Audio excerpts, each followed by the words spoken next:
Oi pessoal, tudo bem? Meu nome é Pedro, bem-vindo de volta aqui no nosso espaço, nosso canal Mosaicos e Miscelâneas.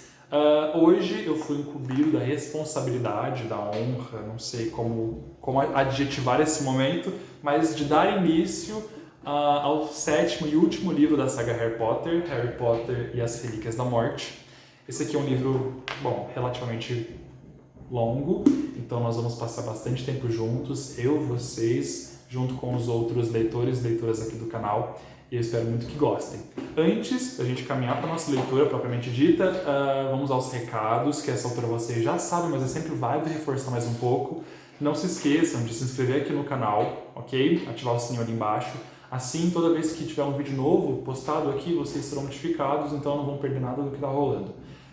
Não deixem de dar um curtir aqui embaixo e compartilhar o vídeo, assim ajuda bastante na divulgação do canal, ok? Bom, dito isso, sem mais delongas, então vamos dar início à leitura de Harry Potter e as Relíquias da Morte, capítulo 1, A Ascensão do Lorde das Trevas.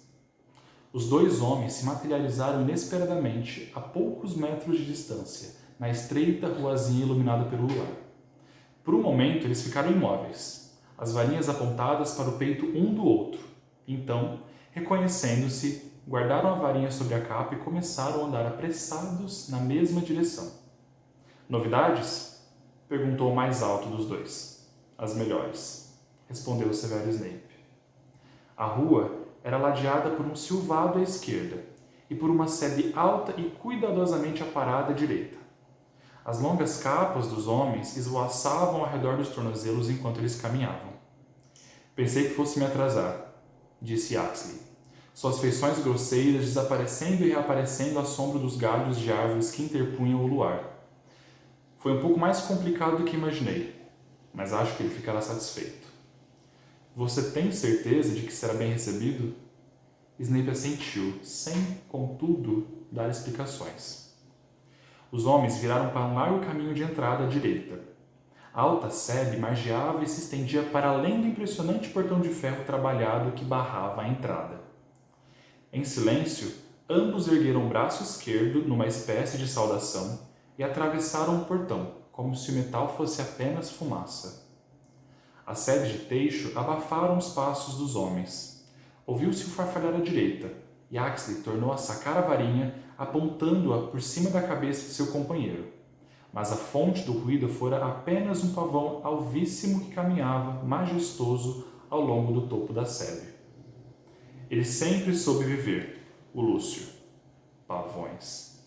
Com um bufo de desdém, Axley tornou a guardar a varinha sobre a capa. Um belo casarão se destacou nas trevas, no final do caminho reto, as luzes faiscando nas janelas em formato de losango no andar térreo. Em algum lugar no jardim escuro, atrás dos arbustos, uma fonte jorrava. O saibro começou a estalar sob os pés quando Snape e Axley apressaram um passo em direção à porta da frente, que se abriu à sua aproximação, embora ninguém parecesse tê-la aberto. O hall de entrada era grande, mal iluminado e suntuosamente decorado, e um magnífico tapete cobria quase todo o piso de pedra. Os olhos dos rostos pálidos nos retratos das paredes acompanharam Snape e Axley assim que eles passaram. Os dois homens se detiveram à frente de uma pesada porta de madeira que levava a outro cômodo. Hesitaram o tempo de uma pulsação, então Snape girou a maçaneta de bronze. A sala estava cheia de pessoas silenciosas, sentadas a uma comprida mesa ornamentada. Os móveis que habitualmente a guarneciam tinham sido empurrados descuidadamente contra as paredes. A iluminação provinha das chamas vivas de uma bela lareira, cujo console de mármore era encimado por um espelho dourado. Snape e Axley pararam um instante à entrada. À medida que seus olhos se acostumaram à penumbra, sua atenção foi atraída para o detalhe mais estranho da cena. O vulto de uma pessoa aparentemente desacordada, suspensa de cabeça para baixo sobre a mesa, girando lentamente como se estivesse presa por uma corda invisível, e se refletindo no espelho e na superfície nua e lustrosa da mesa. Nenhuma das pessoas sentadas à roda dessa visão singular a encarava, exceto um jovem pálido que estava praticamente embaixo. Parecia incapaz de se conter e erguia os olhos a todo instante. Yaxley, Snape, falou uma voz aguda e clara da cabeceira da mesa. Vocês estão praticamente atrasados. O dono da voz estava sentado de fronte à lareira, de modo que, a princípio, os recém-chegados tiveram dificuldade em distinguir mais do que a sua silhueta. À medida que se aproximaram, porém, seu rosto se destacou na obscuridade, imberbe, ofídico, com fendas estreitas no lugar das narinas e olhos vermelhos e brilhantes de pupilas verticais. Era tão pálido que parecia emitir uma aura perolada. Severo, aqui, disse Voldemort, indicando a cadeira imediatamente à sua direita. Yaxley, ao lado de Dolohov. Os dois homens ocuparam os lugares designados. Os olhares da maioria dos que estavam à mesa seguiram Snape, e foi a ele que Voldemort se dirigiu primeiro. E então, Milord, a Ordem da Fênix pretende transferir Harry Potter do lugar seguro em que está no sábado, ao anoitecer. O interesse ao redor da mesa se intensificou perceptivelmente. Alguns enrijeceram, outros se mexeram, todos atentos a Snape e Voldemort. Sábado, ao anoitecer, repetiu Voldemort. Seus olhos vermelhos fixaram os olhos pretos de Snape com tanta intensidade que alguns dos observadores desviaram o olhar, aparentemente receosos de serem atingidos pela ferocidade daquela fixidez. Snape, no entanto, sustentou esse olhar calmamente, e após algum momento, os lábios descarnados de Voldemort se curvaram num aparente sorriso. Bom. Muito bom. E essa informação veio da fonte sobre a qual conversamos, disse Snape. Milord. Yaxley tinha se inclinado para a frente procurando por Voldemort e Snape. Todos os rostos se voltaram para ele. Milord, eu ouvi coisa diferente. Yaxley aguardou, mas Voldemort não objetou, então ele prosseguiu. Dawlish, o auror, deixou escapar que Potter não será transferido até o dia 30 à noite, na véspera de seu aniversário de 17 anos. Snape sorriu. Minha fonte informou que planejam divulgar uma pista falsa. Deve ser essa, sem dúvida. Lançaram em Dawlish um feitiço para confundir. Não seria a primeira vez. Todos conhecem a sua suscetibilidade a feitiços. Posso lhe assegurar, milord, que Dawlish me pareceu muito seguro do que dizia, contrapôs Yaxley. Se foi confundido, é óbvio que parecerá seguro, disse Snape. Garanto a você, Yaxley, que a seção de aurores não irá participar da proteção a Harry Potter. A Ordem acredita que estamos infiltrados no Ministério. Então, pelo menos nisso a Ordem acertou, não é? Comentou um homem atarracado, a pouco distância de Yaxley, dando uma risadinha sibilada que ecoou pela mesa. Voldemort não riu. Seu olhar se desviou para o alto, para o corpo que girava vagarosamente, e ele pareceu se aliar. Milord, continuou Yaxley, Dawlish acredita que vamos usar um destacamento inteiro de aurores na transferência do garoto. Voldemort ergueu a mão grande e branca, e Yaxley calou-se imediatamente, observando rancoroso o Lorde se dirigir outra vez a Snape. Em seguida, onde irão esconder o garoto? Na casa de um dos membros da Ordem, respondeu Snape. O lugar, segundo a minha fonte, recebeu toda a proteção que a Ordem e o Ministério juntos poderiam lhe dar. Acredito que seja mínima a chance de pormos as mãos nele uma vez que chegue ao seu destino, milord. A não ser, é claro, que o Ministério tenha caído antes de sábado, o que talvez nos desse a oportunidade de descobrir e desfazer um número suficiente de feitiços e passar pelos demais. E então, Yaxley, interpelou Voldemort, a luz da chama se refletindo estranhamente em seus olhos vermelhos. O Ministério terá caído até sábado? Mais uma vez, todas as cabeças se viraram. Yaxley perdigou-se. Milord, a esse respeito tenho boas notícias.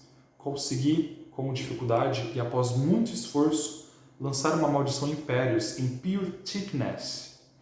Muitos dos que estavam próximos de Yaxley pareceram impressionados. Seu vizinho, Dolohov, homem de cara triste e torta, deu-lhe um tapinha nas costas.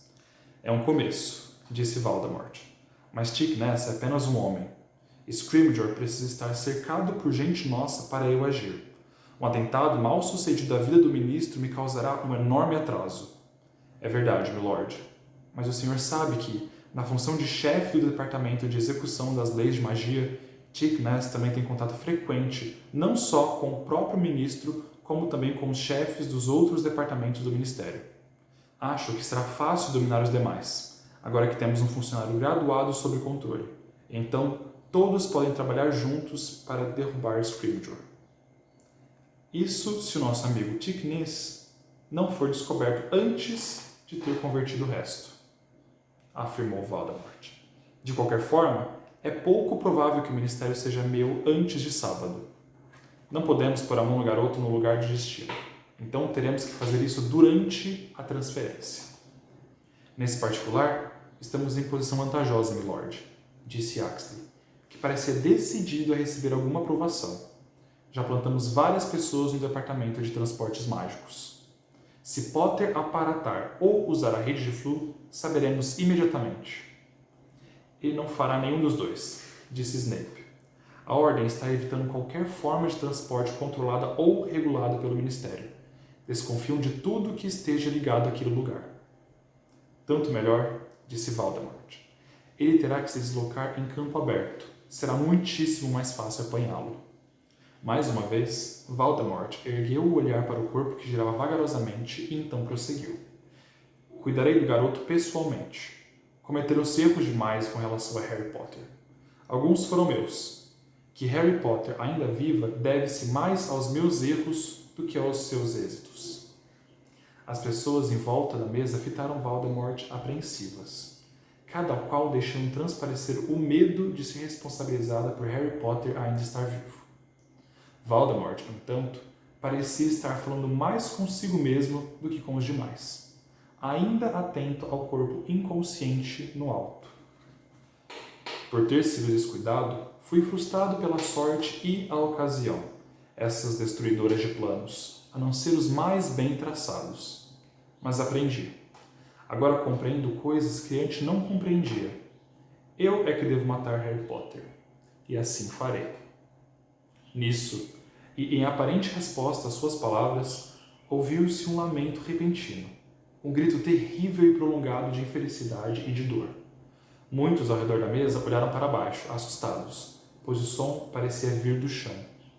Rabicho, chamou Voldemort, sem alterar o seu tom de voz, baixo e reflexivo, e sem tirar os olhos do corpo que girava no alto. Já não lhe disse para manter essa escória calada? Disse, milord. Falou um homenzinho, sentado na segunda metade da mesa, tão encolhido que à primeira vista sua cadeira parecia estar desocupada. E levantando-se em um salto, saiu correndo da sala, deixando em seu rastro apenas um estranho brilho prateado. Como eu ia dizendo, continuou Voldemort, olhando mais uma vez para os rostos tensos de seus seguidores. Agora compreendo melhor. Precisarei, por exemplo, pedir emprestado a varinha de um de vocês antes de sair para matar Harry Potter. Os rostos à sua volta expressaram apenas incredulidade, como se tivesse anunciado que queria um braço deles emprestado. Nenhum voluntário? Perguntou Voldemort. Vejamos. Lúcio? Não vejo razão para você continuar a ter uma varinha. Lúcio Malfoy ergueu a cabeça.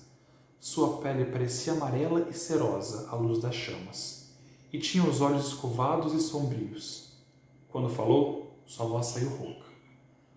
Milord, sua varinha, Lúcio. Preciso de sua varinha. Malfoy olhou de esguelha para sua mulher. Narcisa tinha um olhar fixo à frente, tão pálida quanto o marido. Os longos cabelos louros descendo pelas costas, mas sobre a mesa, seus dedos finos apertaram brevemente o pulso dele. Ao seu toque, Malfoy enfiou as mãos na veste e tirou uma varinha que passou a Voldemort. E a ergueu diante dos olhos vermelhos e examinou-a detidamente. De que é? Olmo, milord, sussurrou Malfoy. E o núcleo? Dragão. Fibra do coração. Ótimo, aprovou Voldemort. E sacando a própria varinha, comparou os comprimentos. Lúcio Malfoy fez um movimento involuntário. Por uma fração de segundos, pareceu que esperava receber a varinha de Voldemort em troca da sua. O gesto não passou despercebido ao Lorde, cujos olhos se arregalaram maliciosamente. Dá-lhe a minha varinha, Lúcio. Minha varinha? Alguns dos presentes riram. Dei-lhe a liberdade, Lúcio. Não é o suficiente? Mas tenho notado que você e sua família ultimamente parecem menos felizes. Alguma coisa na minha presença em sua casa os incomoda? Lúcio? Nada. Nada, milord. Quanta mentira, Lúcio. A voz suave parecia silvar, mesmo quando a boca cruel parava de se mexer. Um ou dois bruxos mal conseguiram refrear um tremor quando Silvio foi se intensificando. Ouviu-se uma coisa pesada deslizar pelo chão embaixo da mesa. A enorme cobra apareceu e subiu vagarosamente pela cadeira de Voldemort. Foi emergindo como se fosse interminável e parou sobre os ombros do mestre. O pescoço do réptil tinha a grossura de uma coxa masculina. Seus olhos com as pupilas verticais não piscavam. Voldemort acariciou-a, distraído, com seus dedos longos e finos, ainda encarando Lúcio Malfoy. Por que os Malfoy parecem tão infelizes com a própria sorte? Será que meu retorno, minha ascensão ao poder, não é exatamente o que disseram desejar por tantos anos? Sem dúvida, milord. Respondeu Lúcio Malfoy. Sua mão tremeu quando secou o suor sob o lábio superior. É o que desejamos. À esquerda de Malfoy, sua mulher fez um aceno rígido e estranho com a cabeça, evitando olhar para Voldemort e a cobra. À direita, seu filho Draco, que estivera mirando o corpo inerte ao teto, lançou um brevíssimo olhar a Voldemort, aterrorizado de encarar o bruxo. Milord, disse uma mulher morena na outra metade da mesa, sua voz embargada pela emoção. É uma honra tê-lo aqui, na casa de nossa família. Não pode haver prazer maior. Estava sentada ao lado da irmã, tão diferente desta na aparência, com seus cabelos negros e olhos de pálpebras pesadas, quanto era no porte e na atitude. Enquanto Narciso sentava-se dura e impassível, Bellatrix se curvava para Voldemort, porque meras palavras não podiam demonstrar o seu desejo de maior proximidade. Não pode haver prazer maior, repetiu Voldemort, a cabeça ligeiramente inclinada para o lado, estudando Bellatrix. Isso significa muito, Bellatrix, vindo de você. O rosto da mulher enrubesceu, seus olhos lacrimejaram de prazer. Milord sabe que digo apenas a verdade. Não pode haver prazer maior. Mesmo comparado ao feliz evento que, segundo soube, houve em sua família essa semana? Bellatrix fitou-o, os lábios entreabertos, nitidamente confusa. Eu não sei ao que está se referindo, milord. Estou falando de sua sobrinha. E de você também, Lúcio. E Narcisa? Ela acabou de casar com o lobisomem Remo Lupin. A família deve estar muito orgulhosa. Gargalhadas debochadas explodiram a mesa. Muitos se curvaram para olhares divertidos. Alguns socaram a mesa com os punhos. A cobra, incomodada com o barulho, escarnou a boca e silvou irritada. Mas os comensais da morte nem a ouviram. Tão exultantes estavam com a humilhação de Bellatrix e dos Malfoy. O rosto da mulher, há pouco rosado de felicidade, tingiu-se de feias manchas vermelhas. Ela não é nossa sobrinha, milord, disse em meio às gargalhadas. Nós, Narcisa e eu, nunca mais pusemos os olhos em nossa irmã depois que ela casou-se com aquele sangue ruim. A fedelha não tem a menor ligação conosco, nem qualquer fera com que se case. E você, Draco, que diz? Perguntou Voldemort. E embora falasse baixo, sua voz ressoou claramente em meio aos assobios e caçoadas. Vai bancar a babá dos filhotes? A hilariedade aumentou. Draco Malfoy olhou aterrorizado para o pai, que contemplava o próprio colo, e em seu olhar cruzou com o de sua mãe. Ela balançou a cabeça quase imperceptivelmente. Depois retomou seu olhar fixo na parede oposta. Já chega, disse Voldemort, acariciando a cobra raivosa. Basta! E as risadas pararam imediatamente. Muitas das nossas árvores genealógicas mais tradicionais, com o tempo, se tornaram bichadas. Disse, enquanto Bellatrix o mirava, ofegante e súplice. Vocês precisam podar as suas para mantê-las saudáveis, não? Cortem fora as partes que ameaçam a saúde do resto. Com certeza, milord, sussurrou Bellatrix, mais uma vez com os olhos marejados de gratidão. Na primeira oportunidade. Você a terá, respondeu Voldemort. E tal como fazem na família, façam no mundo também. Vamos extirpar o câncer que nos infeta, até restarem apenas os que têm o sangue verdadeiramente puro. Voldemort ergueu a varinha de Lúcio Malfoy, apontou-a diretamente para a figura que girava lentamente, suspensa sobre a mesa, e fez um gesto quase imperceptível. O vulto recuperou os movimentos com um gemido e começou a lutar contra invisíveis grilhões. Você está reconhecendo a nossa convidada, Severo? Indagou Voldemort. De baixo para cima, Snape ergueu os olhos para o rosto pendurado. Todos os comensais agora olhavam para a prisioneira, como se tivessem recebido permissão para manifestar sua curiosidade. Quando girou para o lado da lareira, a mulher disse, com a voz entrecortada de terror, Severo, me ajude. Ah, sim, respondeu Snape, enquanto o rosto da prisioneira continuava a virar para o outro lado. E você, Draco? Perguntou Voldemort, acariciando o focinho da cobra com a mão livre. Draco sacudiu a cabeça com um movimento brusco. Agora que a mulher acordara, ele parecia incapaz de continuar encarando-a. Mas você não teria se matriculado no curso dela? Disse Voldemort. Para os que não sabem, estamos reunidos aqui essa noite para nos despedir de Caridade Burbage, que, até recentemente, lecionava na Escola de Magia e Bruxaria de Hogwarts. Ouviram-se breves sons de assentimento ao redor da mesa. Uma mulher, corpulenta e curvada, de dentes pontiagudos, soltou uma gargalhada. Sim, a professora Burbage ensinava às crianças bruxas tudo a respeito dos trouxas e como se assemelham de nós. Um dos comensais da morte cuspiu no chão. E em seu giro, Caridade Burbage tornou a encarar Snape. Severo, por favor, por favor. Silêncio, ordenou Voldemort. Com outro breve movimento da varinha de Lúcio, e Caridade silenciou-se como se tivesse sido amordaçada. Não contente com romper e poluir a mente das crianças, bruxas, na semana passada, a professora Burbage escreveu uma apaixonada defesa dos sangues ruins no Profeta Diário. Os bruxos, disse ela, devem aceitar esses ladrões do seu saber e magia. A diluição dos puros sangues é, segundo Burbage, uma circunstância extremamente desejável. Ela defende que todos casemos com trouxas, ou sem dúvida com lobisomens. Dessa vez ninguém riu. Não havia como deixar de perceber a raiva e o desprezo na voz de Voldemort. Pela terceira vez, Caridade Burbage encarou Snape. Lágrimas escorriam de seus olhos para os cabelos. Snape retribuiu o olhar, totalmente impassível, enquanto ela ia girando o rosto para longe. Avada Kedavra! O lampejo de luz verde iluminou todos os cantos da sala.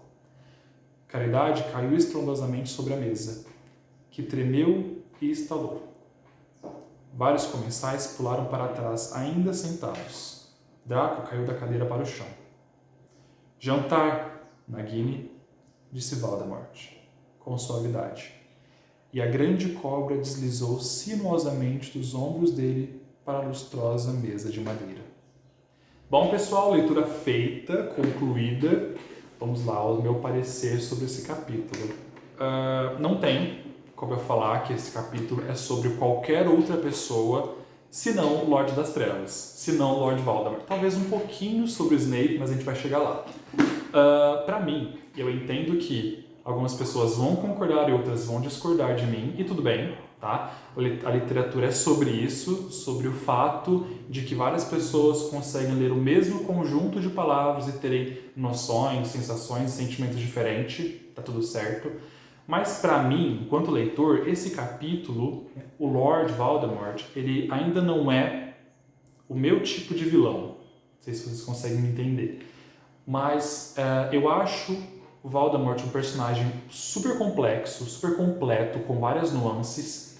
E aqui nesse capítulo, em específico, nós vemos apenas um lado dele, que é o lado cruel, esse lado cínico, esse lado ditatorial do Lord Voldemort, naquela reunião com os comensais, o que não faz do capítulo ruim, né? Ele explora um lado, uma nuance dessa personagem, que depois, mais pra frente, outros momentos virão para esse personagem, o que vai completar toda a complexidade da construção desse personagem.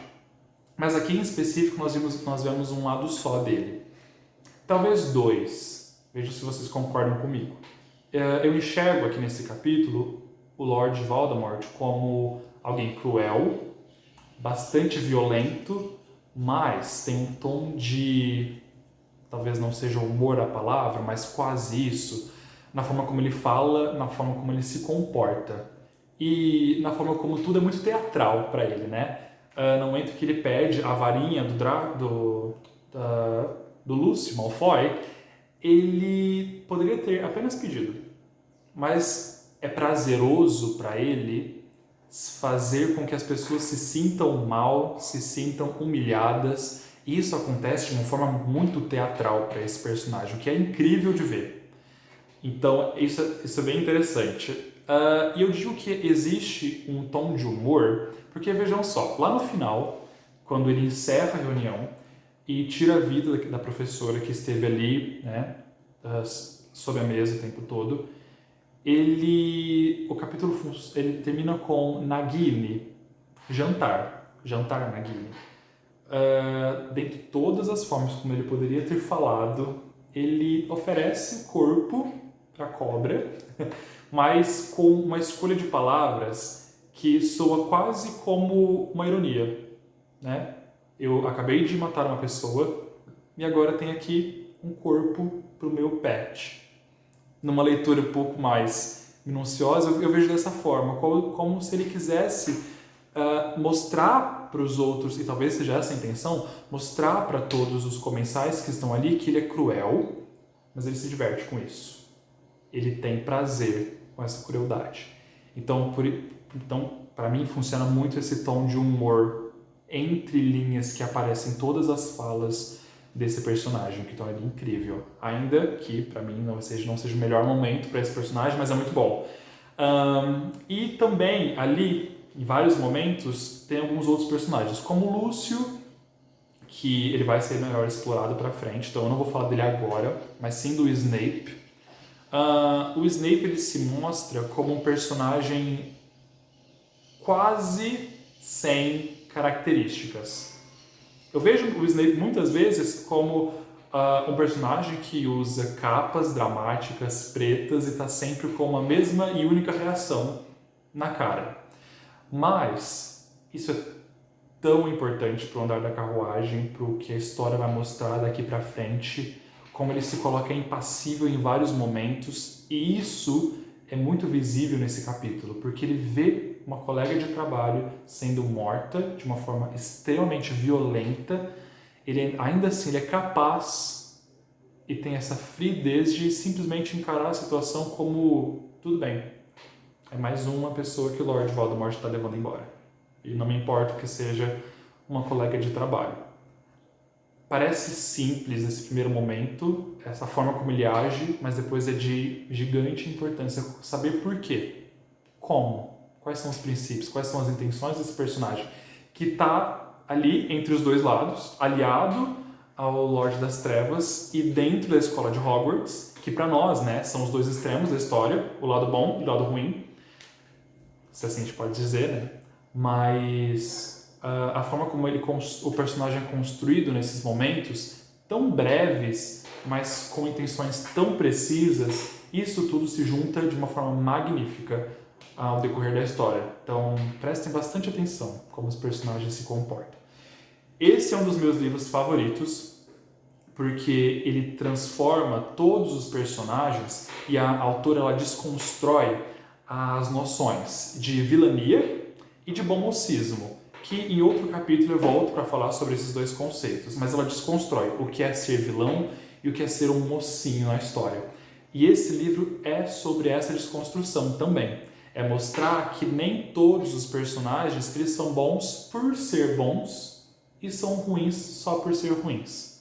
Essa é a magia dessa leitura. Não sei se eu falei demais, não sei se eu falei muito rápido, se vocês conseguiram me acompanhar, mas é delicioso quando você tem uma leitura boa e as ideias fluem na sua cabeça e você só quer falar, e espero que eu esteja falando aqui com vocês estejam conseguindo me entender. Mas enfim, vou deixar vocês por aqui. Aguardem a nossa próxima leitura, próximo capítulo. Tenho certeza que vai ser incrível para vocês também, essa leitura, assim como é para mim e para várias outras pessoas que vão acompanhar vocês nesse processo. Ok? Então, tchau e até a próxima leitura.